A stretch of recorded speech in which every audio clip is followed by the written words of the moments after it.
Wala pa naman sa Nuestra. Pa-message po ako pag okay na. Sige, paki-go live na po pero wag mo na po kaming ilabas. Yung video mo na po, yung mga video. I-off ko mo.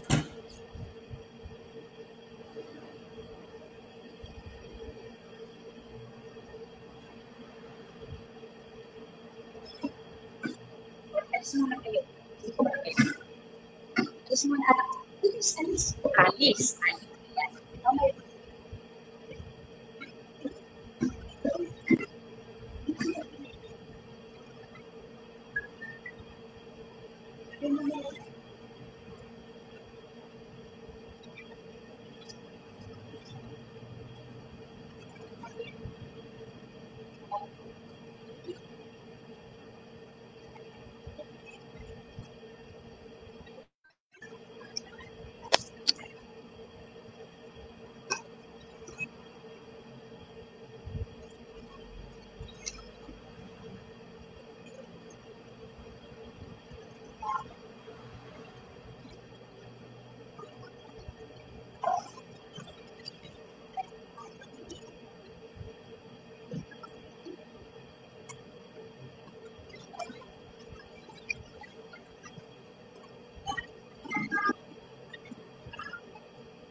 Anak ko pa yung lalaki.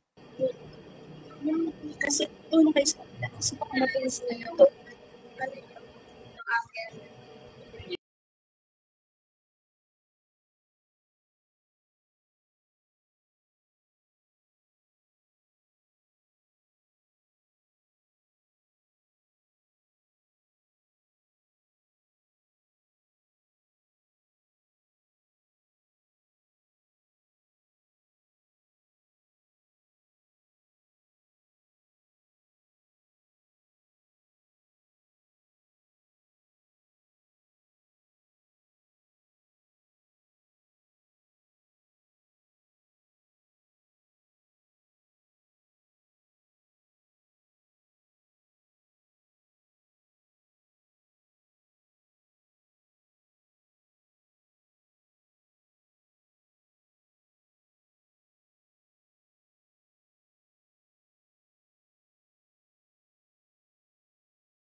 cases.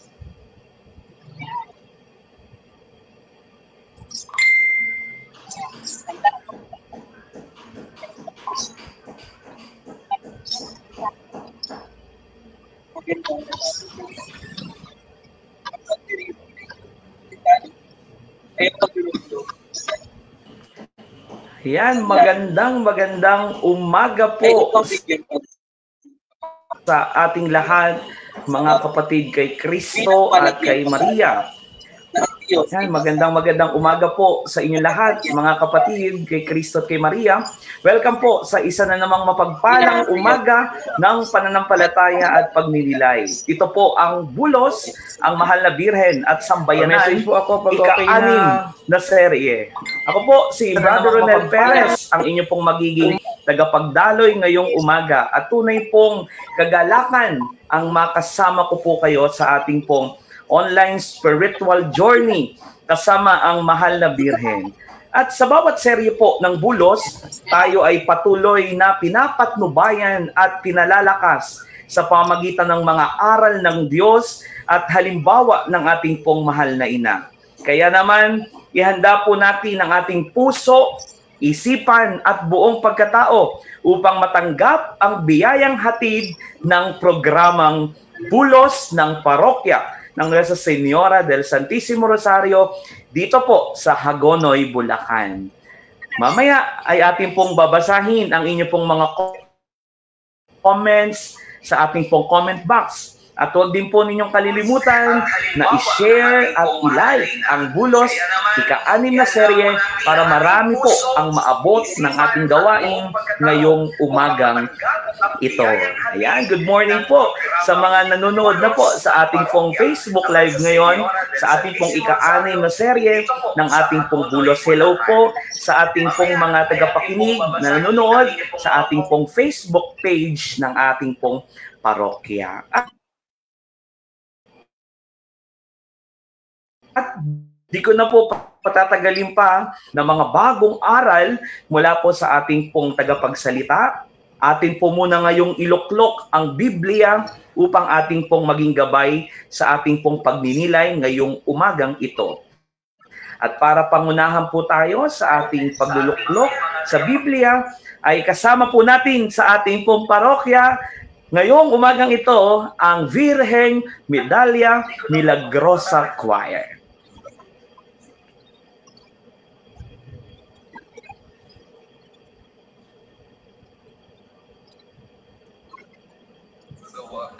At sa aking pagkukulang ay isinasam.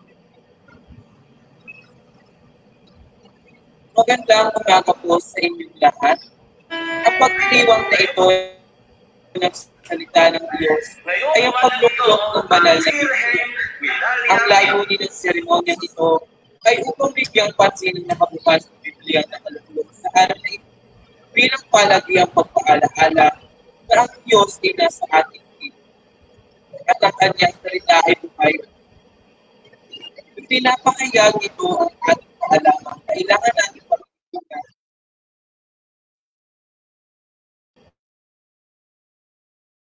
sa salita ng Diyos at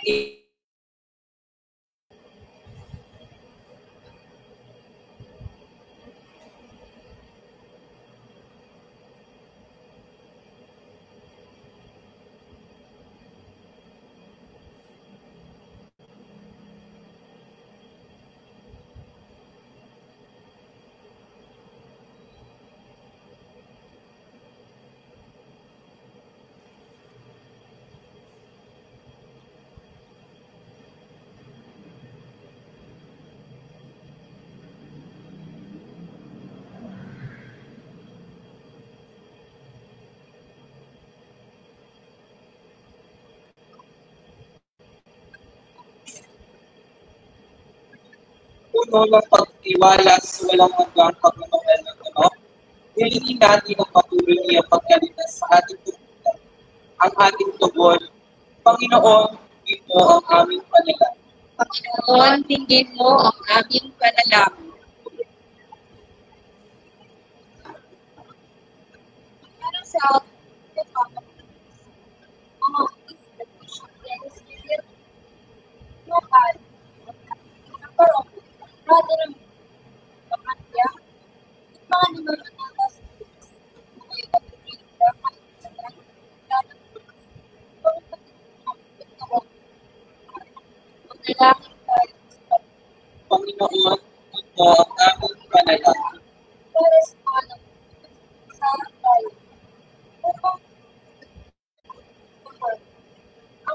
sa kanila ng Diyos para sa mga manalangin tayo sa Panginoon, tingin mo ang aming panalangin. para sa mga pagtuloy. Ito ay magkaroon ng pagkakataon upang magaya ang kanilang anak para sa tayo. Panginoon, tingin mo ang aming panalangin. Panginoon, tingin mo ang aming panalangin. Para sa mga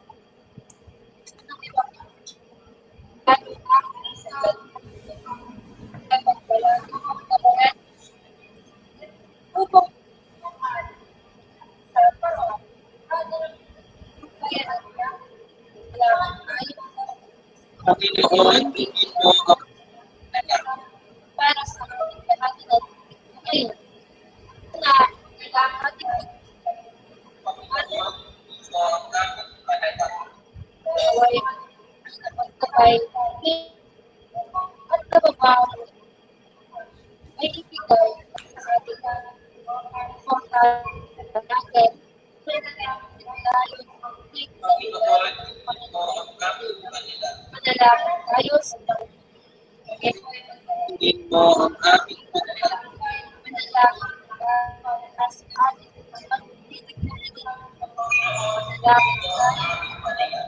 Panginoon, tingin mo ang aming panalangin. Amang mapagmahal, hindi ng aming panalangin, bigay sa amin ang isang nagpapanibago ng panggap na buhay.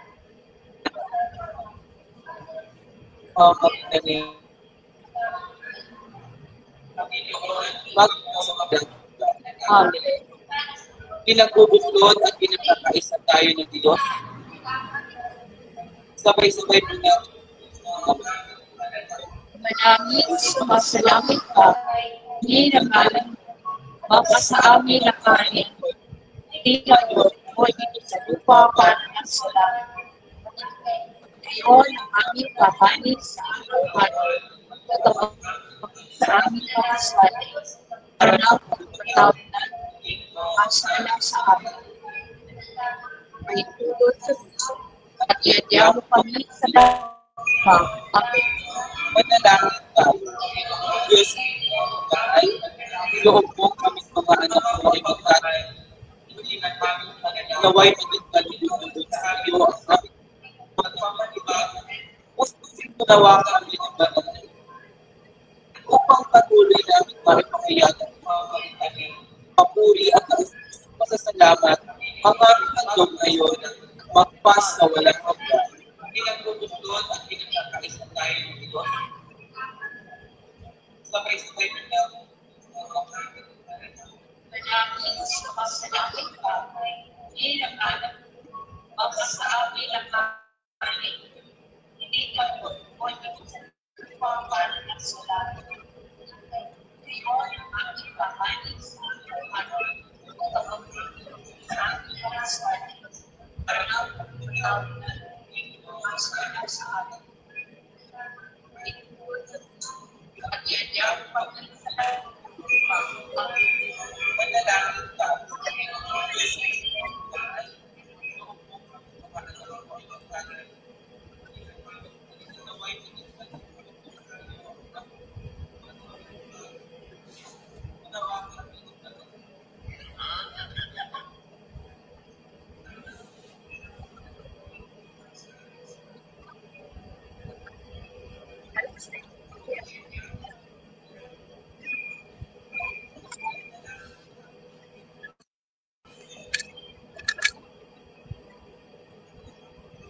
Patuloy na sa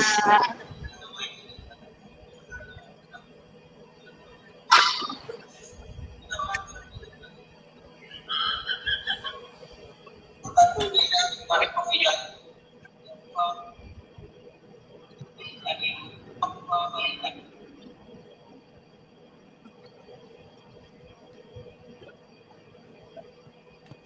Ayan, maraming salamat po ulit sa Birheng Medalya Milagrosa Choir.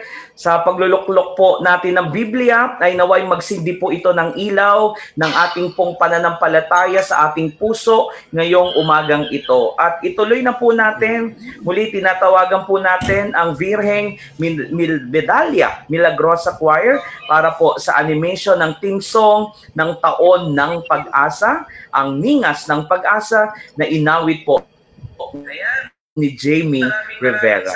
Dali po, natawagan natin ang ating pong Birheng Medalya Milagrosa para po sa animation ng ating pong theme song ng Jubilee year this year. Ngayong umagang ito. At ituloy na po natin, muli tinatawagan po natin ang Birheng Medalya Milagrosa Choir para po sa animation ng theme song ng Taon ng Pag-asa, ang Ningas ng Pag-asa na inawit po ni Jamie Rivera. Sa mga Rivera, ang ating Birheng Medalya Milagrosa para po sa animation ng ating theme song ng Jubilee year this year. Ngayong umagang ito. At ituloy na po natin, tinatawagan po natin ang Birheng para po sa animation ng theme song ng Taon ng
Magandang umaga po. Kamusta po kayo? Sana po ay nasa buti kayong kalagayan at pagmamahal ng ating araw po para sa ating dahil ay na po natin ang ating tulong sa kabila ng marami po at kaunting galapin para po maituloy natin ang ating tulong sa ngayong araw. Sa po mapagpalang araw ito dahil kayo po ay kayo na si Padre na talaga tulungan. Kaya pagkakabang siya para sa atin na kay Maria at sa atin na magandang pagkakataon ito para po tayo ay at sa pagkakataon ito po, tayo po ay nasa ka-anim na serye na konting-konti na lang malapit na sumali ng pagkakataon. Kaya siguro po pag-uli ng ito ay talagang malusog, malaki na ang magiging dahil tayo po ay nagkalaga at nagbigay ng panahon para mas inaalagaan natin. Turing natin na aming pananap. Hinaanyaya kayo muli mula sa akin sa inyo ang ating bulos sa ating kaanin na si Maria at ang litanya ng mga narito po si Brother Romel upang ipakilala ang ating tagapagsalita. Maraming salamat po at muli ang po kayong lahat.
Ayan, maraming salamat po, Tita Christy, ang Pangulo ng Commission on Evangelization ng ating pong parokya.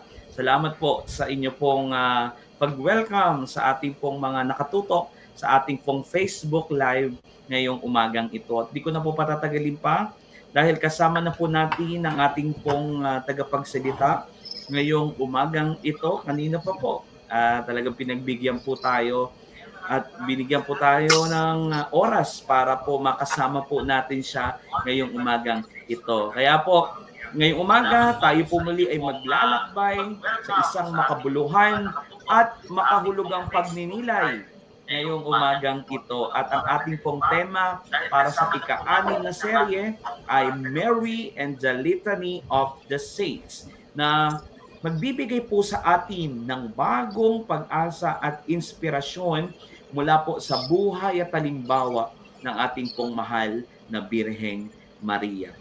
At upang bigyang linaw ang ating pong pagninilay, ating tema po ngayong umagang ito, ating pong pakinggan ang pagbabahagi ng ating pong namin po, lalo na po ng mga katikista.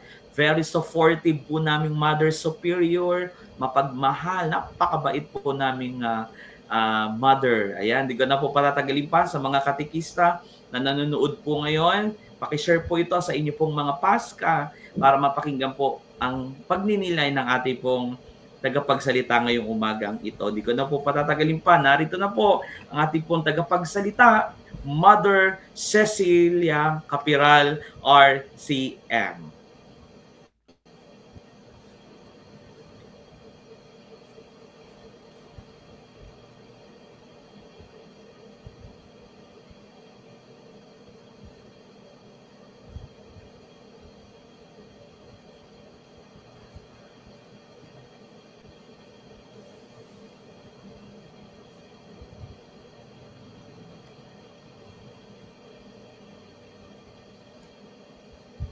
Magandang umaga po sa inyong lahat. Maganda, Brother Ronel, at sa lahat po ng mga nasa Facebook.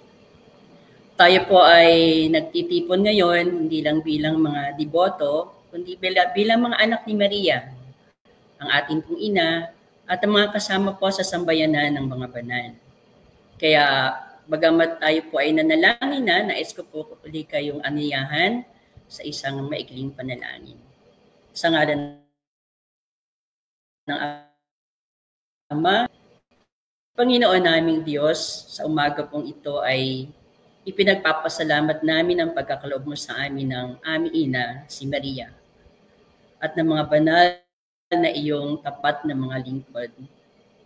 Naway sa kanilang panalangin, kami maging matatag sa pananampalataya, masigasig sa paglilingkod at tapat sa pagmamahal. Birheng Maria, Ina ng simbahan, lahat ng mga banal sa langit, ipanalangin niyo kami. Amen. Sa ngalan ng Ama, ng Anak, at ng Espiritu Santo. Amen. Muli po, magandang umaga po sa inyong lahat. Ngayon po ay buwan ng Oktubre at tayo po ay Panginoon namin Diyos, pagnilayan si Maria. At isa po sa pinagpapasalamat namin naraan ay sa pamagitan ng pag-unawa sa Kanya, salita niya ng mga banal, ng pagkakaloob sa amin kasama po si Maria sa hanay ng mga tinawag at pinagpala ng Diyos. So, muli po, magandang umaga po. Una po ay tingnan natin si Maria bilang at tayo na ng Diyos, Panginoon namin Diyos, pagnilayan si Maria. Ano nga po sa pinagpapasalamat namin naraan ay sa pamagitan ng Diyos si Maria bilang ina ng daluyan ng kanyang mga anak. Kanyang anak. So yan po yung malinaw sa atin. Pinili po ng Diyos si Maria bilang daluyan ng kanyang anak na si Jesus. At marahil narinig na po natin yan sa Ebanghelyo po ni San Lucas, na kung saan ipinahayag po ni Anghel Gabriel ang kalooban ng Diyos kay Maria. Na sa kanyang tugon po na fiat, ano po yung fiat, nung sinabi niya na mangyari nawa sa akin ayon sa iyong salita, ay ipinakita po ni Maria yung kanyang malayang pagtugon sa plano ng Diyos. Po. Ang oo po ni Maria ay salamin ng ganap na pagtitiwala at pananampalataya. Sa sandaling iyon, naganap po ang pagkakatawang tao. Ang anak po ng Diyos ay naging tao sa sinapupunan ng ating mahal na ina. Kaya masasabi po natin na sa pamamagitan po ng kanyang oo, pumasok po ang Diyos sa kasaysayan ng tao upang tayo po ay maligtas. Kaya po ang pagsang-ayon po ni Maria ay hindi lamang para sa kanya, kundi ito'y para po sa buong sangkatauhan, para po sa ating lahat. At dahil po kay Maria, dahil sa kanya, natupad po ang pag-ibig ng Diyos na nais niyang iligtas ang lahat ng tao. Nais niya pong iligtas tayong lahat. Ngayon, tingnan naman po natin yung pakikibahagi po ni Maria sa misyon ni Kristo. Alam niyo po, hindi naman po natapos yung papel ni Maria sa pagsilang kay Kristo. Patuloy siyang naging kabahagi ng misyon ng anak. Siya po ay kasama sa hirap at sa kababaang loob ng buhay ni Jesus sa Nazaret. Alam po natin yan kung gaano kasimple ang kanila naging buhay. Hanggang sa paanan, kaya nga sinasabi po natin si Maria ay kasama po ni Jesus from womb to tomb, di ba? Hanggang sa paanan, naroon po si Maria kung saan nakita niya po yung paghihirap ng kanyang anak. So doon din po, binigay po siya ni Jesus sa atin bilang ina ng lahat ng mananampalataya. Kaya ang papel po ni Maria sa kaligtasan ay hindi po hiwalay sa papel ni Kristo. Ito po ay pakikibahagi at pakikipag-ugnay sa kaligtasang kaloob ng Diyos sa pamagitan po ni Jesus. Kaya ngayon po ay tingnan natin yung ano nga po ba yung kampanya ni Maria sa buhay ng simbahan. Sa panahon po ng mga apostol, kasama po siya sa mga alagad sa silid sa itaas. Tinatawag po natin yung upper room. No? Kasama po siya doon. Mababasa po natin yan sa gawa ng mga apostol. Kasama po si Maria, nananalangin at naghihintay sa pagbaba po ng Espiritu Santo. At ngayon po, sa atin pong panahon sa kasalukuyan, sa patuloy po na buhay ng simbahan, si Maria po ay huwaran ng pananampalataya. Siya po ay huwaran ng pag-asa at pag-ibig. Ang kanyang halimbawa po ay patuloy na nagbibigay inspirasyon sa ating lahat, sa mga mananampalataya, na tumugon po saan? Sa tawag ng Diyos. Maganda rin po na makita natin na si Maria po bilang huwarang alagad sa pananampalataya. Si Maria po ay tagasunod. Siya ay, kaya nga tinikilala po natin si Mariang unang alagad. Hindi niya po pinagmalaki ang pagiging ina, bagkus pinakita niya po yung kanyang kababaang loob.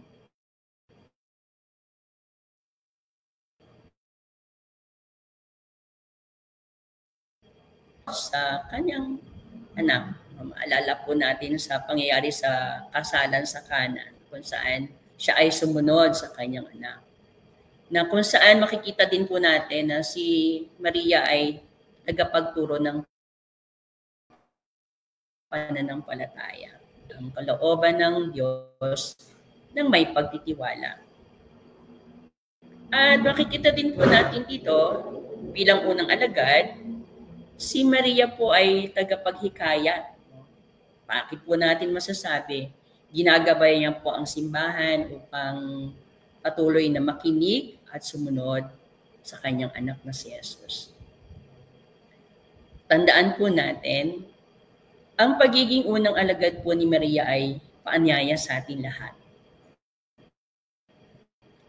Na maging tayo rin po, katulad ni Maria, ay maging matapat na tagasunod ni Kristo sa pamamagitan po ng pananampalataya, ng kababaang loob, at pagmamahal. Ang buhay po ni Maria ay paanyaya po sa atin na makibahaga rin po tayo sa plano ng Diyos sa pamagitan ng ating oo. Yung lagi po tayong handang tumugon ng oo, bawat isa po sa atin, ako madre, may mga katekisa po alam ko na nakatunghay ngayon sa ating FB Live, kayo po mga parishioner po ng parokya ng Nuestra Señora del Santissimo Rosario, lahat po tayo ay inaasahan ng Panginoon na tularan ang ating Maria sa ating pag-oo sa iba't ibang misyon na ipinagkakatiwala sa atin. Kabataan man, soko man, o kung ano man, yung ating pag-oo ay pagtulad din na kay Maria bilang unang alagad.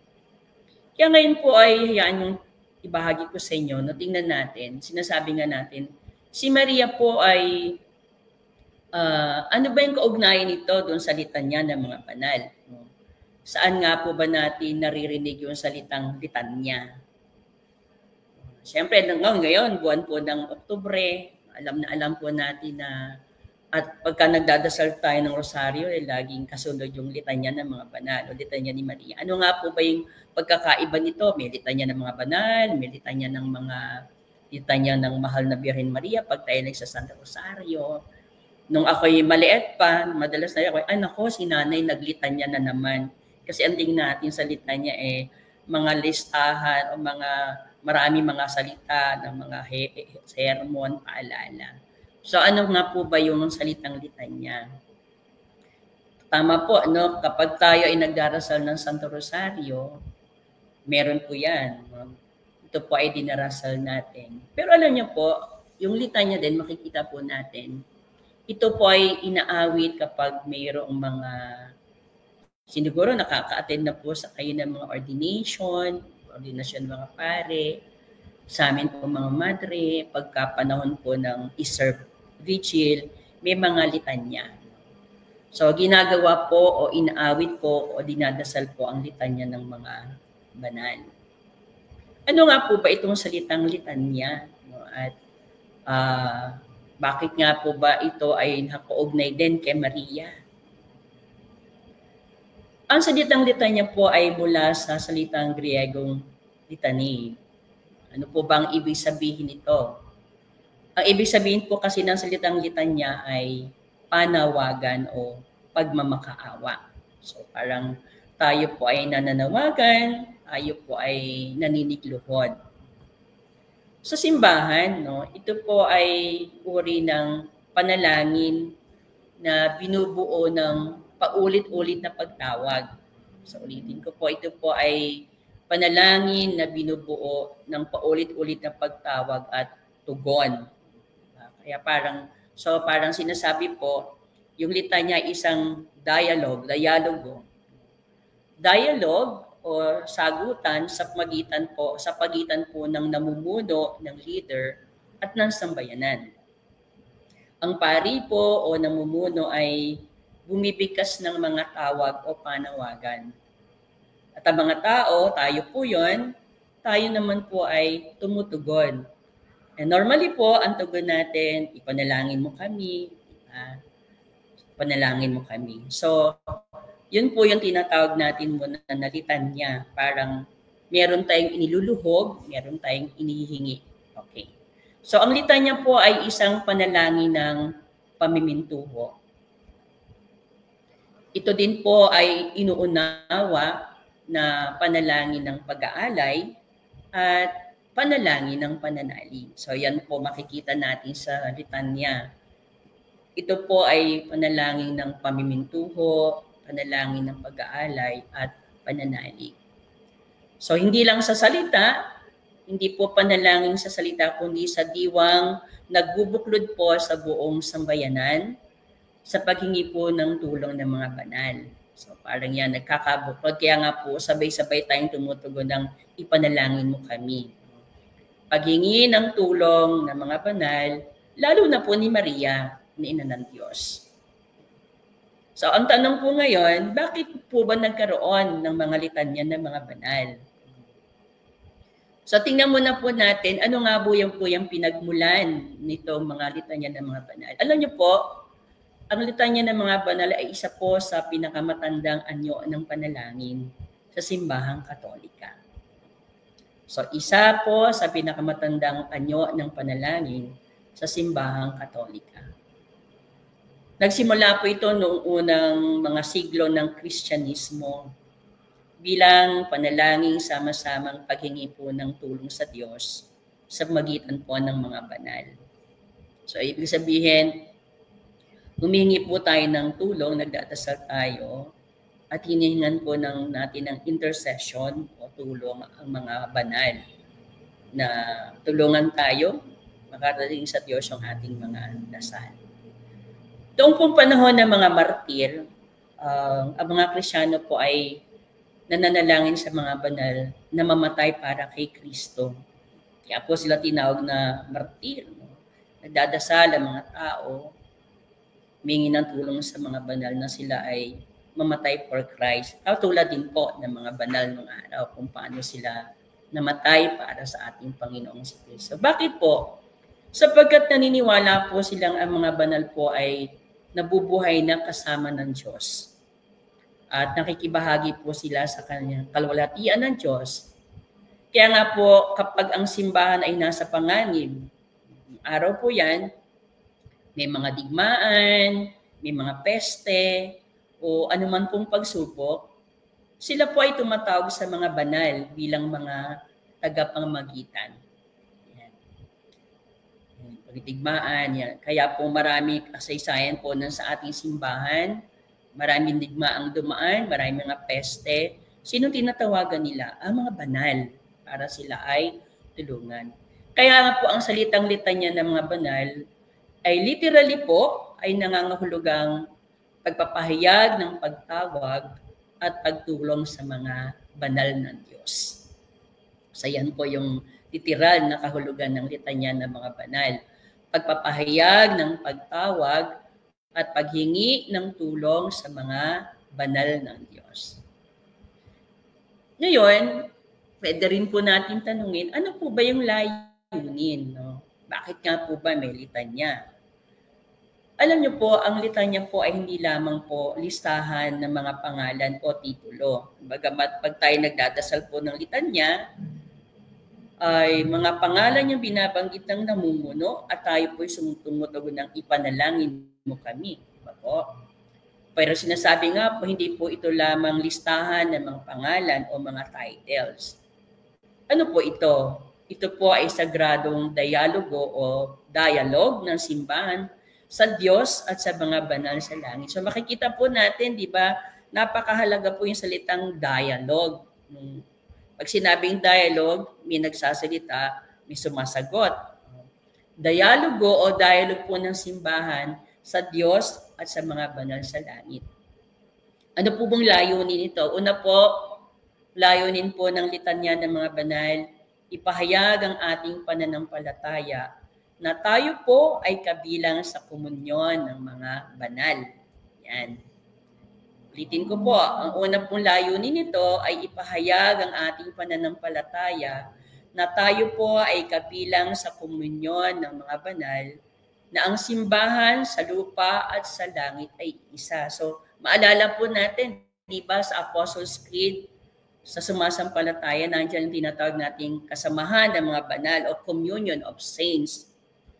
At ito po, malapit na tayo sa panahon ng November 1, November 2, All Saints Day, All Souls Day. Anong inaalala natin niya? Yung kasamahan ng mga banal. Kasama po tayo dyan. Kasi po sa Communion of Saints o komunyon ng mga banal o kasamahan ng mga banal, yan yung may tatlong uri po ng kasama dyan, tatlong grupo. Una, yung sinasabi nating mga triumphant people, mga triumphant. Sila yung mga kaluluwa, mga tao na namatay, nagtagumpay na. Ito po yung mga banal na pinag-uusapan natin, nakasama sa litanya ng mga banal. And then, meron po mga suffering church. No?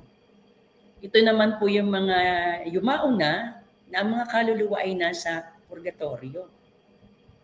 At yung pangatlo pong kasama sa kasamahan ng mga banal o komunyon ng mga banal ay tayo po yung tinatawag the militant church.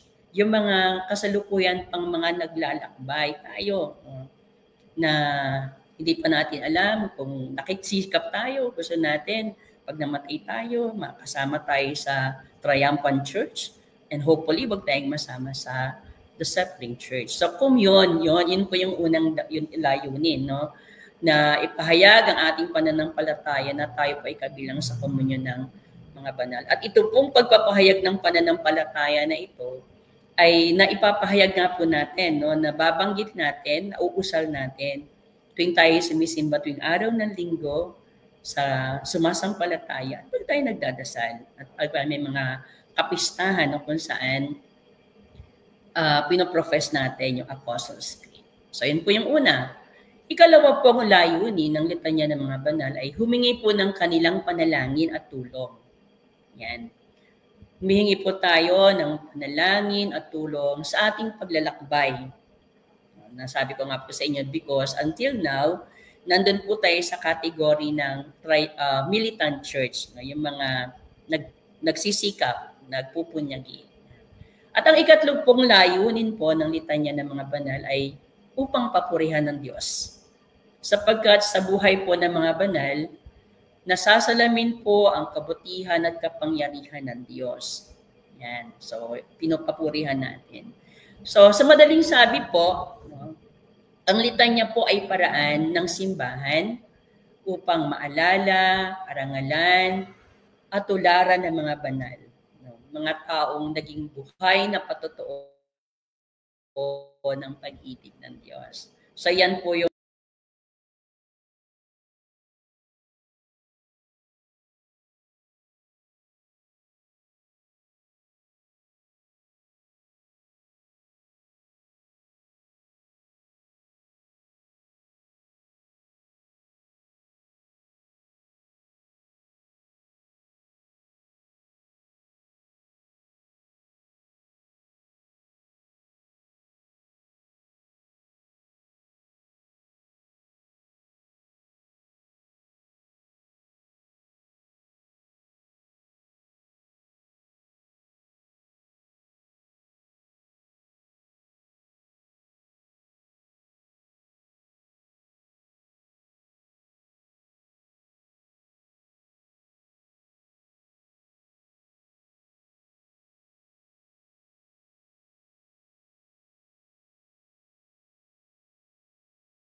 nandun po yan sa Ebanghelyo ayon kay San Juan.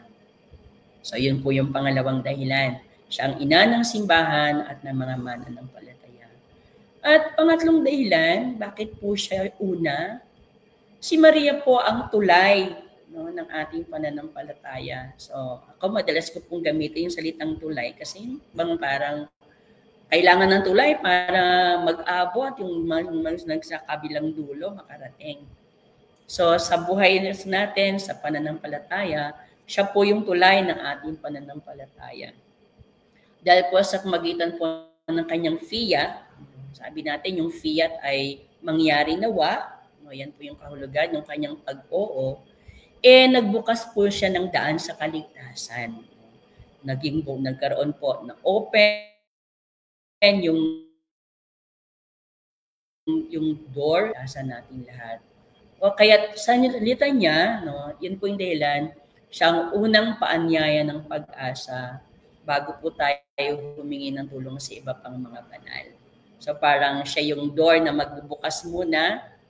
Unang pangalan ni Maria, ang hihingan natin ng tulong. And then, kasunod nun ay ang paghingi natin ng tulong sa iba pang mga banal. So makita po natin yun dahil siya po ay huwaran ng kabanalan. At alam po natin, sa kanya po, kay Maria po kasi nagsimula ang kaligtasan ng sangkatauhan. Nasabi ko nga po, ito'y naganap ng pag-oo niya sa plano ng Diyos. Kaya naman po, ayun ang dahilan kung bakit ang simbahan po ay nagbigay ng natatanging litanya kay Maria. Noong araw po, tinatawag po itong ang litanya ng Loreto o litanya ni Santa Maria. Bakit po? Upang ipahayag po ang ibang aspeto ng kanyang kabanalan at tungkulin sa kasaysayan ng kaligtasan. So yun po, kaya meron po tayong particular na litanya. Bukod po sa general litanya ng mga banal, si Maria po ay meron pong particular na litanya ng Loreto na tinatawag ng araw at ngayon nga po ay litanya sa mahal na Birhen ng Maria. So ano nga po ba? No? Tingnan natin, may mga ilan po na mga kahulugan po ng mga titulo ni Maria sa litanya. Ang mga tatandaan po natin, ang mga litanya po kay Maria ay hindi lang po basta imbento ng simbahan. Kundi ito po ay bunga ng malalim na pagmumuni-muni at karanasan ng pananampalataya ng mga Kristiyano sa iba't ibang panahon. So, tatandaan po natin yan na mga katekisa, pagtuturo natin yan, hindi po imbento lamang po ang litanya kay Maria, maging ang litanya ng mga banal ng simbahan. Kundi ito po ay bunga ng malalim na pagmumuni-muni, pagninilay, at karanasan po ng pananampalataya ng mga iba't ibang panahon.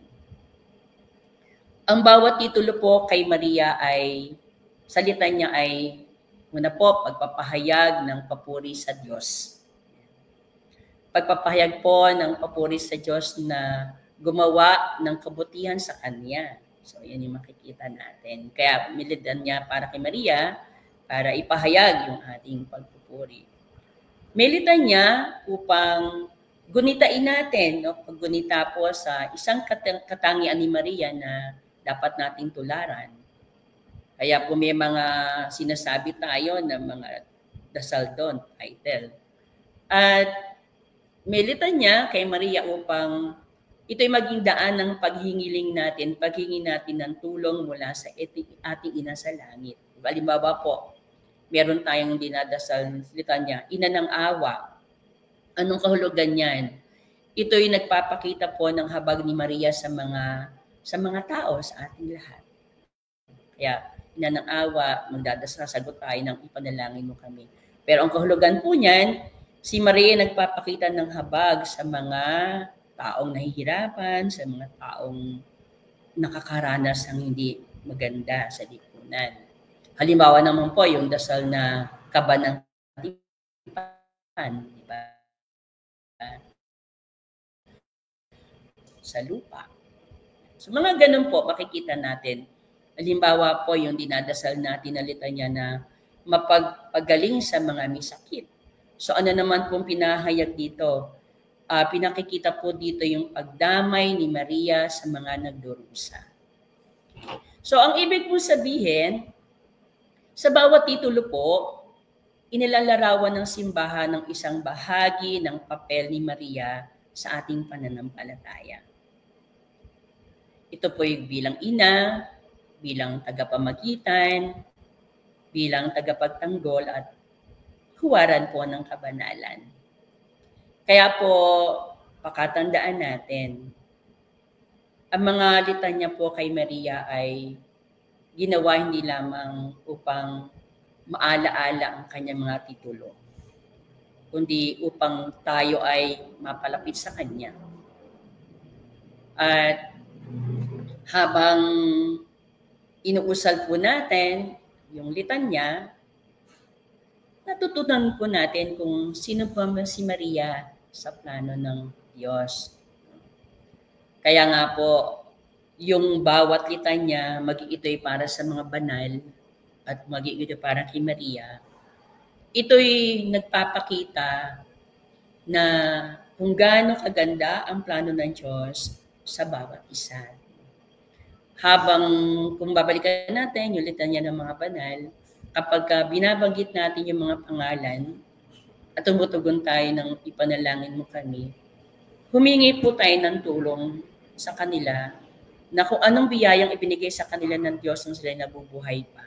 Kasi bawat mga banal, may kanya-kanya mga ipinaglabang pagmamahal nila sa Diyos.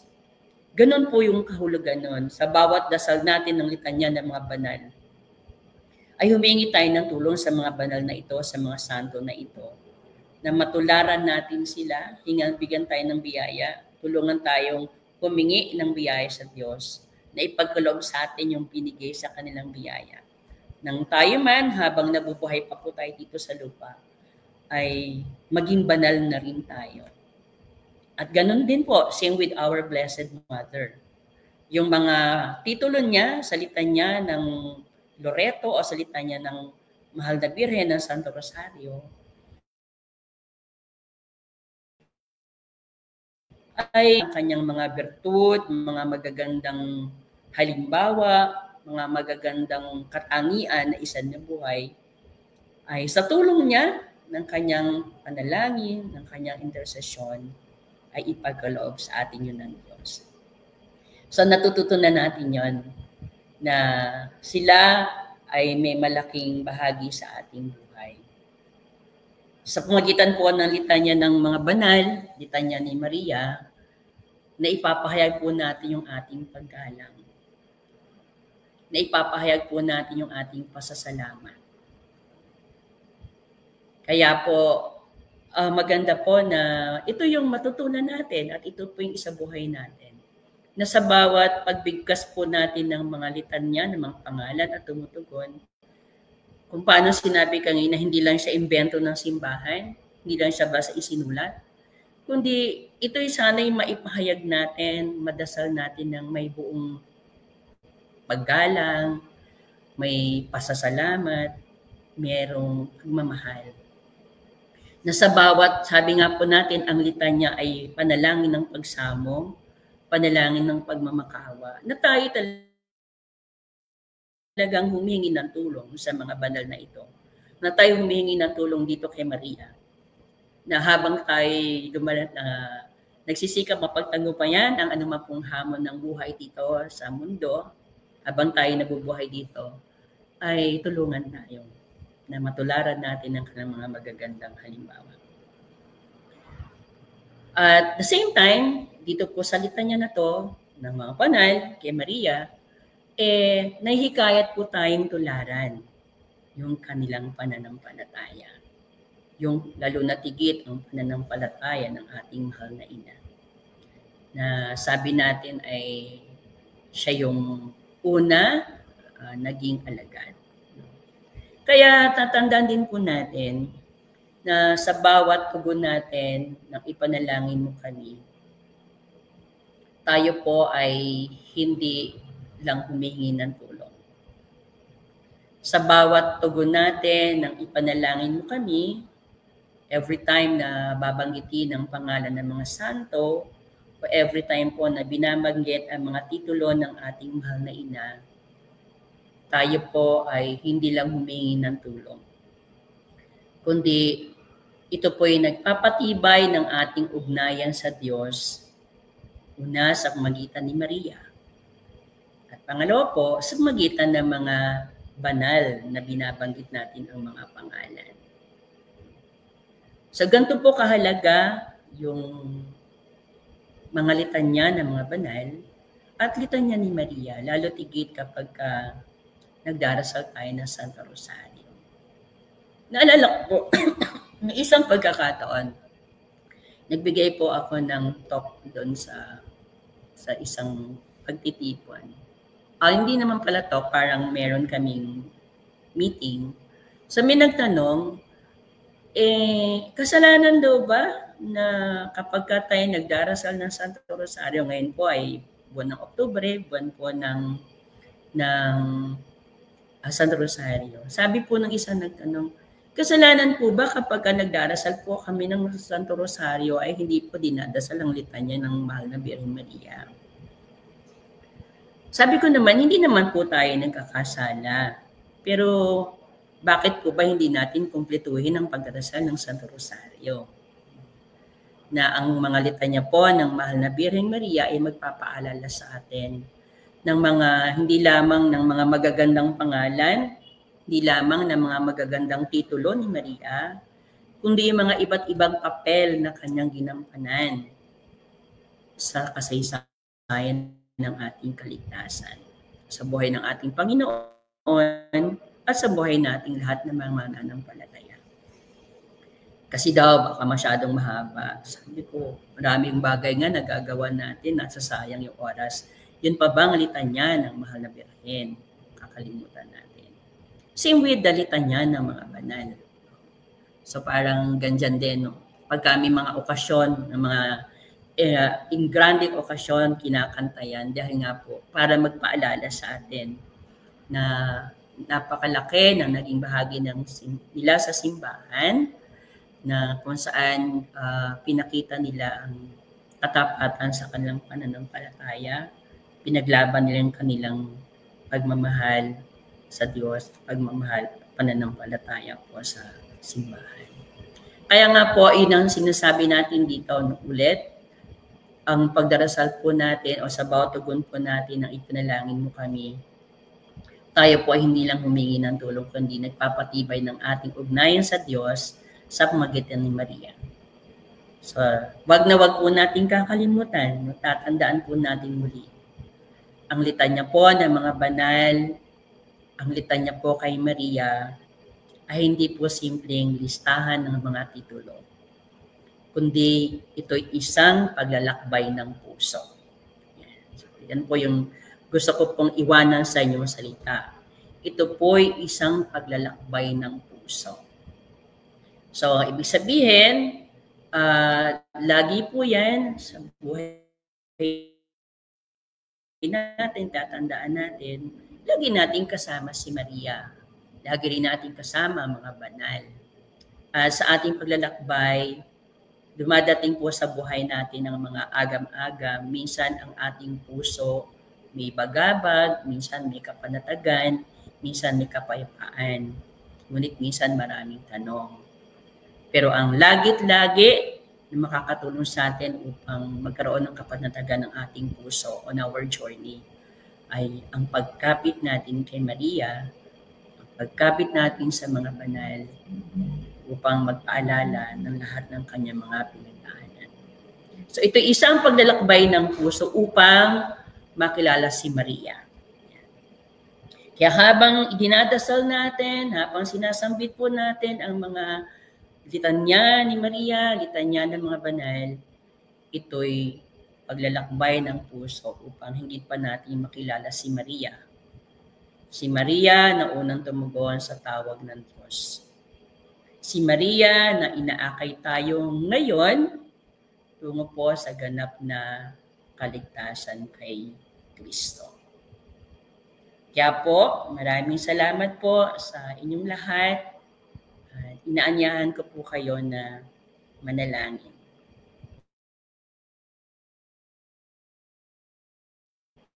Ama, ng Anak, ng Espiritu Santo. Amen. Maraming salamat po, Ama, sa pagkakaloob mo sa amin ng Ina, si Maria, at mga banal na siyang nagpapaalala sa amin ng iyong kabutihan. Naway sa aming araw-araw na pagninilay, huwag naming malimutan ang mga mabubuting tao na ipinagkakalob mo sa amin upang gabayan kami at magpaalala at tunay kang Diyos na dapat maghari sa aming mga puso. At ito'y walang ibang kundi ang aming inang si Maria. Naway ang bawat titulo, bawat pangalan na aming binabanggit tuwing kami magdarasal ng litanya, mga banal at ni Maria, ay tunay na puspusin ang aming buong pagkatao ng kanilang kabanalan. Gabayan mo kami sa lahat ng aming mga pagharap sa hamon ng buhay. At katulad ni Maria, naway lagi po kami handang tumugon ng Opo, Panginoon. Ang lahat po ito ay aming samot dalangin, kasama na yung anak na si Jesus na aming Panginoon, ni Maria ng aming ina, ngayon at magpasawalang hanggan. Amen. Sa ngalan ng Ama, ng Anak, at ng Espiritu Santo. Amen. Maraming salamat po sa inyong pakikinig. God bless po.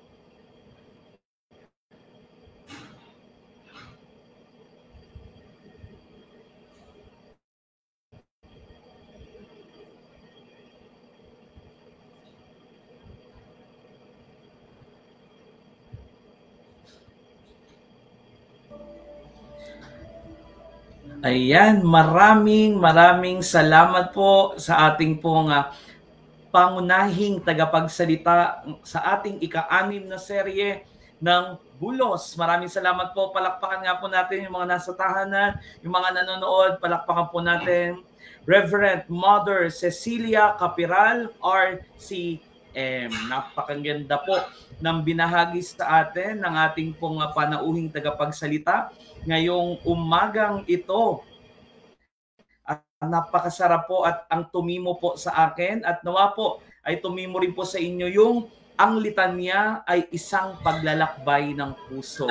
Nawa nga po ay sa pagdarasal po natin ng Santo Rosario ngayong buwan po ng Oktubre, matatapos na. No? Tandaan po natin na ang litanya, ang Rosario ay paglalakbay po natin ng puso. Muli po maraming salamat po Mother Cecil sa napakagandang pagbabahagi po na ginawa po ninyo pagninilay ngayong ika-6 po na serye ng aming pong Bulos na ang Mahal na Birhen at Sambayanan. Muli po, thank you Mother Cecil Capiral sa pagbibigay po ninyo ng oras at panahon sa aming pong parokya at sa lahat po na tagapakinig ng Bulos ngayong umaga po ito. At sa punto pong ito, hindi ko na po patatagalin pa. Marapat lamang po na kayo po ay bigyan ng sertipiko ng pagkilala at pasasalamat yung ating pong tagapagsalita ngayong umagang ito sa napakadami pong aral na inyong basahin ko po yung nilalaman ng sertipiko ng pagkilala. Parokya ng Nuestra Señora del Santísimo Rosario, Santo Rosario, Hagonoy, Bulacan. Sertipiko ng pagkilala na ito ay ginagawad kay Reverend Mother Cecilia Capiral, RCM, sa kanyang paglalaan ng panahon bilang pangunahing tagapagsalita sa serye ng Bulos sa paksang Mary and the Litany of the Saints. Pinagkaloob ngayong ika-25 ng Oktubre 2025 sa parokya ng Nuestra Señora del Santísimo Rosario, lagda ng aming pong Pangulo na Sangguniang Pastoral, Sister Erlinda Cruz, at ang aming pong minamahal na Kura Paroko, Reverendo Padre Ramil B. Buwat. Muli po sa lahat po ng naka-tune in, nakikinig, palakpakan po muli natin ang ating pong panauhing tagapagsalita ngayong umagang ito, Reverend Mother Cecilia Capiral, RCM.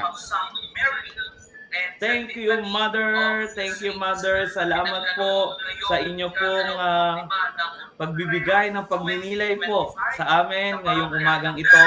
mula po sa parokya ng Señor del Santísimo Rosario, maraming salamat po. At bago po natin tawagin ang ating pong minamahal na Kura Paroko para sa kanyang pasasalamat sa inyo at sa ating panauhing tagapagsalita, nais ko lamang pong i-shout out ang mga nanonood sa atin po ngayong umagang ito. Ayan, dami pong nanonood.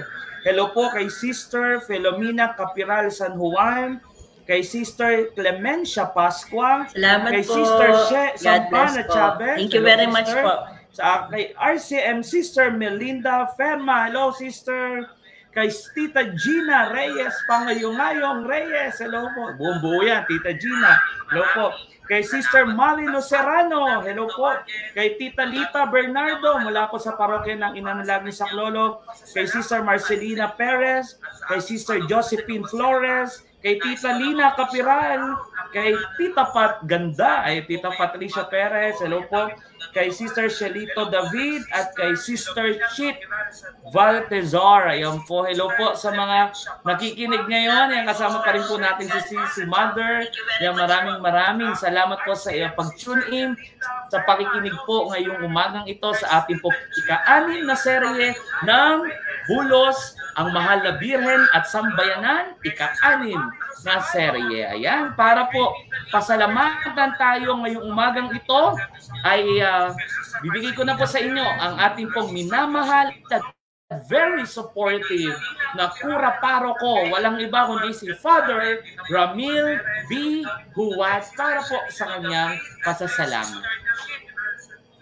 Hello po sa mga nakikinig ngayon. Yan na po ba si Father? Maraming salamat po sa iyo pag-tune sa pakikinig po ngayong umagang ito sa ating po ika-6 na serye ng Bulos, ang Mahal na Birhen at Sambayanan, ika-6 na serye. Ayan, para po pasalamatan tayo ngayong umagang ito. Ayan.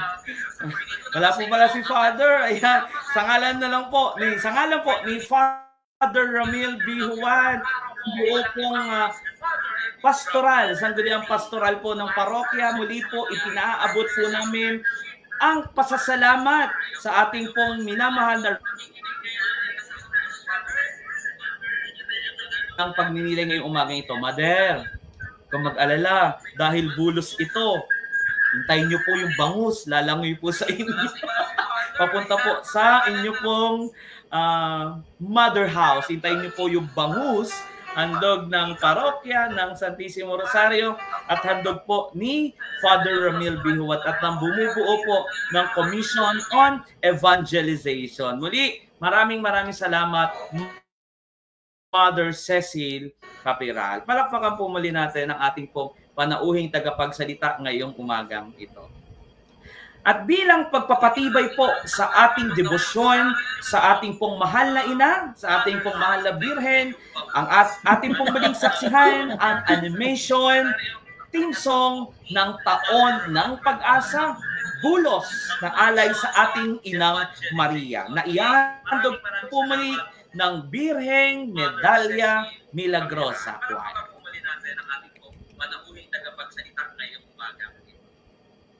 At bilang pagpapatibay po sa ating debosyon, sa ating pong mahal na ina, sa ating pong mahal na birhen, ang ating pong pinagsaksihan, ang animation, theme song ng Taon ng Pag-asa, Bulos, na alay sa ating Inang Maria. Ihandog po muli ng Birheng Medalya Milagrosa.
Maraming salamat po sa Birheng Medalya. Maraming salamat po sa Birheng Medalya Milagrosa Choir sa kanila pong animation ng theme song ng ating pong Taon ng Pag-asa. Yan. Nakakabusog po ng diwa ang umaga pong ito sa patnubay ng mahal na Birhen. Naway patuloy tayong maging ilaw ng pananampalataya sa ating pong sambayanan. At tandaan po natin ang sinabi ng ating pong panauhing tagapagsalita ngayong umagang ito na si Mother Cecil na ang litanya ay isang paglalakbay ng puso. Nagpapasalamat po kami sa lahat ng nakisama, nagbahagi at nagpalaganap ng programang ito. Huwag po ninyong kalimutang i-like, i-share ang live stream na ito at i-follow po ang ating pong page upang mas marami pa po tayong maabot at mapaglingkuran.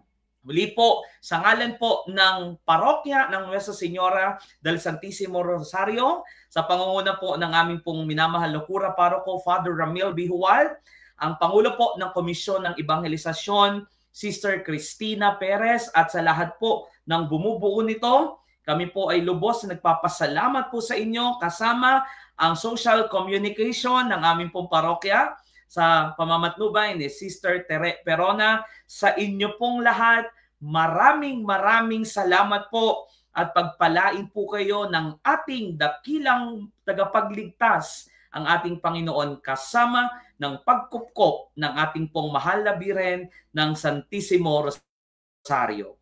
Muli po, ako po si Brother Ronel Perez. Ito po ang ika-6 na serye, Bulos, ang Mahal na Birhen at ang Sambayanan. Mapagpalang umaga po sa inyong lahat.